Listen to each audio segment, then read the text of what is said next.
to Leading for Life Stories Season 3.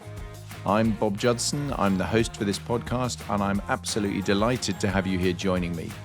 Regardless of whether you're a seasoned listener who's been with me since the beginning, or whether you've just dropped in for the occasional episode, I really hope you enjoyed the mix of content that I provide, the personal stories, the thematic episodes, and the guests that I have on the show. And I hope you find it all interesting and at least some of it useful. And without further ado, let's go. Welcome back, everybody. Before I get started this week, I've just got a plea, really. If you're watching this on YouTube and you haven't already subscribed to the channel, please do. It really makes a big difference to the ratings for the show on that platform. And it's the same with the others as well in terms of your normal podcast platforms. So again, if you haven't followed it or subscribed to it, whatever is appropriate on the platform you're listening on, then please do that because it really makes a big difference. If you're getting value from the show, and I won't say this at the end this time, I'll do it at the beginning, then please think about becoming a financial supporter of the show because that really makes a difference to me and the viability of it. You can do that in one of two ways. You can either go to the support the show link in the podcast notes or by going directly to Patreon and going www.patreon.com and /leading for life. And then you'll find the show there, and you have the opportunity to become a supporter, a champion, or a patron of the show. And any one of those is pretty cheap. They're going to cost you not much more than a cup of coffee and a sticky bun every month if you went for the high-end version. And that would really make a huge difference to what I do. So if you're finding this thing valuable and you're listening to it a lot, then please consider doing that. That would be much appreciated. And what I wanted to talk about this week is really built on the fact that I returned yesterday morning from a week in Riyadh in Saudi Arabia. It's my third visit to Saudi in my lifetime. The first one was 27 years ago in 1998 when I was in the Air Force. I was running a detachment out there, and I've talked about that separately. But this was the most recent. The second one was equally pretty recent. It was only in 2023. And it is remarkable, the cultural shift in that country and the change that has been there. And I think people, when they talk about culture, tend to assume that we're just talking about behaviors and habits and the kind of stuff that matters in terms of how you act, what you wear, what you say to people, and your kind of mannerisms and approach. And all of that is true, but I thought it was worth doing an episode just talking about the importance of culture to leaders and understanding culture to leaders, particularly if you're working in any kind of multinational environment. And that pretty much in the UK at least now, and I suspect in many other countries around the world, really means even if you're just working largely in your own country, because there's so much culture in individual countries that you can't really ignore that. And it genuinely does shape the way that we think. And you need to be, as a leader, putting that on your sort of list of things you need to firmly focus on, because if you've got people working for you, their culture and their understanding of the way that the world works will matter in terms of your landing your messages onto them. Because there's a number of points here that I think I want to run through, and all of them are kind of bigger than just the good manners kind of culture, which I think is important. I mean, there's no question that's important. Paying attention to what people expect and what will upset and offend people in a particular country or from a particular culture is entirely relevant and important. But there's bigger issues in play as well for the leadership game, and I think you need to put in mind that people's lens is different here. People look at what you do, how you behave differently, depending on which culture you come from and where they come from. And they're going to interpret your authority, the level of risk you take, the way you communicate, the way you behave in terms of timeliness for things, and the way you work as a team. And they're going to interpret that quite differently. And what will seem very decisive sometimes to some people is actually going to appear very abrasive to another culture. So you need to think about, how am I landing this? Is what I'm doing going to be considered collaborative, or it's going to just feel indecisive because actually I'm not being decisive enough? If you don't do that and you don't focus on it, you're going to inevitably get some misunderstanding and potentially some missed opportunities that come from it as well. So that's the first big point that I think you need to think about with culture.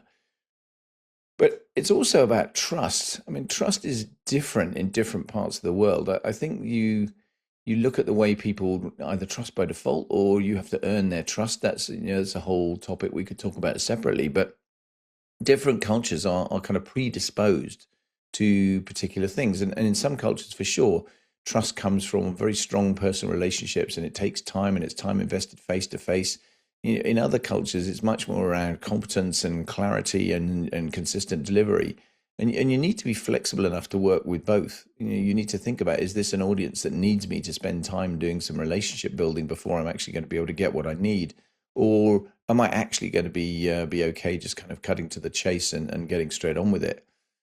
And I think if you get that wrong, then inevitably, you're setting yourself back all the time. Communication styles. I mean, communication is definitely not a uniform thing. Even within people from the same culture, it's not uniform. Different people react differently to different ways of being talked to, and the message they hear is often different to the one you were meaning to transmit. But so-called high context cultures rely on nuance, on tone, on shared assumptions. Whereas the other end, low context cultures, they're much more into precision, they're into directness and explicit clarity around what they do. So again, being aware of where you are in that. I mean, the UK and the US, I guess, would probably typically be forming the low context kind of cultures. Whereas, for sure, where I've just come from out in the Middle East, I think, nuanced tone and shared assumptions matters, in terms of what you're doing.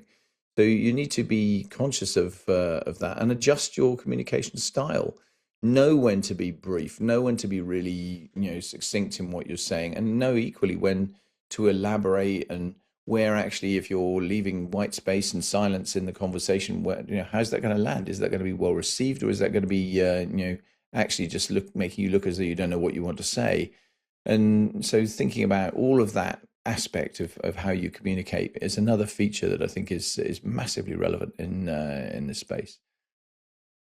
Decision making, another one I think where obviously culture plays its part. I mean, if you've clearly got some cultures where they expect you to be highly consultative, they want everyone to be involved, they want all the voices to be listened to, they want to be looking at and ensuring that everyone has had a chance to input their view into everything that's going on. Whereas others are looking for leaders, in particular, to be much more decisive. They want those top-down decisions. They're not really interested in that debate, and they just don't feel that's a key thing for them. Now, again, there's nuance here. You can be in a particular culture which you would assume wants one or other of those versions, and actually find that the individuals you're dealing with are completely different to that. And that's not unusual. And again, understanding their personality, being able to hunch and guess the sort of personality style you're dealing with will give you a really good clue as to where you need to be and how you need to approach that. But for sure, it is important. You can't ignore it.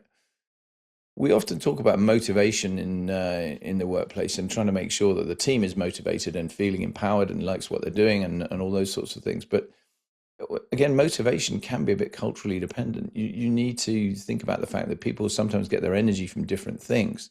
And once again, it's one of those things that potentially is a bit nuanced in terms of individuals within the same culture can vary on this point. But just think about whether they like autonomy. Do they actually want to be autonomous, or do they actually really want to be feeling that they are getting some more top-down direction and they're being managed a little bit more tightly? Are they team people? Do they want to be in a team and feeling that the team's being recognized? Are they much more individualistic in terms of their approach? Stability, security, what do they feel is important to them as well here? Challenge, innovation, are they wanting that, or are they wanting basically to take same way, same day and be relatively consistent and be quite resistant to significant challenges and not really looking for innovative type approaches a lot of the time? And how status focused are they? Are they hierarchy focused? There are cultures for sure that without doubt are definitely more hierarchy focused. And you can see that in lots of countries around the world, depending on the way the leadership style is from the top of the organization. Culturally, that can be quite normal. It's not necessarily popular all the time. And again, individuals may value a more shared servant leadership style and a more sort of democratized approach to the way you do it, even in a country that actually does value hierarchy and so on. But I think it's interesting quite a lot of the time that even flat structures, people often talk about, oh no, this is a really flat structure. It's no, there's no great hierarchy here. The reality is there will still be some form of hierarchy, and that plays to again to the cultural within the organization. What is it like? I remember when I joined Deloitte, back more than 10 years ago now. One of the conversations I had with a then very senior vice chairman of the firm was, he said, if you look across the big four, the Deloitte, Ernst and Young, as it was then, EY now, PwC, and KPMG, then actually they're very similar in structure, in what they do, in the kind of almost still in size and so on. And it's changing a bit over the years. But the culture is the thing that makes a difference. And you've got to feel that. You've got to be in a culture that you want to work within. And so it is important to take the time to look at that and consider what kind of culture am I setting as a leader, and is it one that people want to be part of? You'll soon get the message if they don't. But again, you can probably ask. You can probably get some direct feedback and try and really elicit a bit more information before you start. But if you make mistakes here, it's expensive. You're going to lose people. You're going to lose will. People are going to not unreasonably not really be part of the team anymore and feel it's difficult. If they're not motivated to be doing what they're doing, then it's very, very hard to drive the team forward. Conflict resolution, another point that I wanted to loop back to, because culture definitely impacts conflict and how to resolve it. I mean, there's no doubt that in some cultures you see an absolute resistance to open conflict. It's just not done. You don't want to see any kind of open conflict. They want to maintain harmony, whereas actually there are others that are much more encouraging of robust debate, conflict, if you like, constructive challenge, etc. So again, as the leader, you need to kind of know, who am I dealing with here? What kind of people have I got? Which cultures have I got in the team that are likely to respond better or less well to particular things that as I'm putting them over? Because you don't want the tension. You don't want to be in a position where you're actually working with a bunch of people who really don't want conflict, and actually you're generating conflict, because that's a really big challenge that isn't going to help them at all. So definitely give some thought to that as to how you're actually going to land your arguments, and particularly when you think about, if you look at Lencioni's triangle for a start in terms of a leadership model and looking at the how you actually get results, then the second layer on that triangle beyond building trust is actually conflict, and ensuring that you can have conflict because you've got the trust, you've got the right kind of space, you're allowing people to have that robust debate. So it's quite important in lots of walks of life that you do allow that space. But again, not everybody likes it, and so being conscious of that and making sure you're getting the best out of all the people you've got is really important. And very evidently, if you're working, as I was last week, in a different culture, you need to be mindful of what is their culture, what's acceptable, what kind of stuff is going to matter here. How am I going to get the best out of the people that I've got in front of me? In my case, delivering training last week, that was really important. I needed to be sure that I established the right relationship, built some kind of trust relationship, some psychological safety in the room very quickly, to then have a really meaningful week as we went forward. And I think some of that does revolve around some emotional intelligence and some cultural understanding to get yourself to the right kind of place as you start. And I think your organization as a whole is going to be affected by cultural awareness. If you're leading something or leading a team within an organization, you're doing it in a culturally aware kind of way, you're showing humility, you're showing respect, you're being professional, you're setting the conditions for building longer term partnerships, and that really matters. And any kind of cross border working, you need that. You need people to have kind of a level of sympathy and a level of empathy around the culture that they're working towards, and the people that are in that culture, and ensuring they're playing the game, as it were, to best effect, to make sure that you're going to get the best out of the people that you've got working for you, and the or that you're working with. If actually they're clients of yours, and you're actually looking at just working somewhere overseas in a different world, and you want, in terms of ultimately to build operational effectiveness here. I mean, I suppose starting to bring some of this to a close a little bit. You need to think about, how am I going to generate the most operational effectiveness I can get? And I would argue very strongly that surrounding yourself with people that look like you, who have the same culture as you, who are the same thought process as you, and respond in the same way to things, is not going to get you the best, most diverse output that you could use. And for almost everything you need to do, having diversity of thought, background, and different cultural perspectives is going to improve the decision making you get.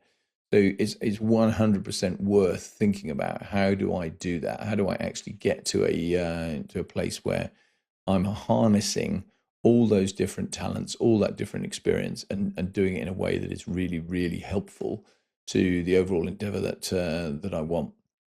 And sometimes it's a nice to have, in terms of you basically are trying to have a more harmonious team and a better approach. Sometimes it's an absolute deal breaker. If you get this wrong, and you misunderstand the culture you're dealing with, or the individuals that you're dealing with, and you really put their back up, in figuratively speaking, in a cultural way, that can cost you the project. It can cost you engagement. It can be a complete relationship breaker. So it's definitely something that is vitally important to what you do. It's not just a nice to have in the majority of instances. You need to really be aware of this. I guess, as I start to kind of try and bring this to a close, don't think about this as like a lot of things in life, that you need to become an instant expert on every culture across the globe. I do think it's worth thinking about the fact that if you're going to travel to somewhere and you haven't been there before, and you've not worked with those kind of people, in these days, it's very easy to turn around and arm yourself with some information that is going to help you. Just doing some, pretty basic internet searching, or going through some AI tools, to actually get a bit of an insight into the kind of culture that you're potentially going to find, the kind of things that are absolute no-nos, the sort of things that people will expect, the kind of behaviors that are really going to resonate and be most effective. That's time well spent for you, and is really beneficial in terms of setting you up for success. You really need to demonstrate some curiosity. You need to be listening. You need to be paying attention. You need to be doing your research. You need to be respectful, and adapt your leadership style appropriately. Even if it's just one to one, if you're actually turning around and trying to negotiate something, then having the right approach in terms of your style will make a difference. It will land better. You're likely to be more successful. You're likely to build longer term relationships, and potentially follow on projects, and so on and so forth. So, I think all of that is critically important. I mean, I think of the times I've spent in different cultures while I've been in the Air Force, and indeed beyond the Air Force, you see that so often in terms of what you do. If Afghanistan will be a great example, going out and avoiding being overtly confrontational with the Afghan villagers when we came across them, and the elders that were there, definitely being set in the conditions to understand what they needed, and the fact that they essentially were, unless you'd had a cup of tea and a bit of social chit chat to start with, the conversation was going to be really short, because they just thought you were rude, even though you might be relatively time poor, you might be wanting to move on and do other things. You need to think about, this is stuff I've got to build into what I'm doing. Don't get it wrong, because if you get it wrong, it's very, very difficult to rebuild it. With the individuals who've dealt with in particular, and you will damage your own brand, you'll damage your personal brand, you'll damage your reputation, and that becomes hard to recover from. So invest some time. Think about how you're going to leverage all those different things. Think about the fact that you do want maximum operational effectiveness. You want to be thinking about the reputation of yourself, your organization as a whole. You want to be thinking about, how am I going to deal with conflict situations? What am I going to do when we get some tough decisions and tough negotiation to make here? How are we going to get decisions? What kind of communication is going to work? How are we going to build some trust? All of these things are things that play into that cultural melting pot, I suppose. The more effort you put in at the front end to think about what's likely to land best, be most effective, get me the best kind of results that I want, then again, you're benefiting yourself downstream. Without a shadow of a doubt, that's really going to help you in terms of everything you do. That's it. That's all I wanted to say this week. I thought it was very timely on the back of that trip out to Saudi that I talked about culture. I'm going to be back again next week, probably with a personal story, I think, on the next podcast. And I really look forward to catching up with you then. But thanks ever so much for watching or listening as ever. And just looping back to what I said at the front end, please do that subscription, that follow, that potential financial support thing if you've got the means. That would be hugely appreciated, and I'd be absolutely delighted. Thanks ever so much. Take care. All the best. Bye now.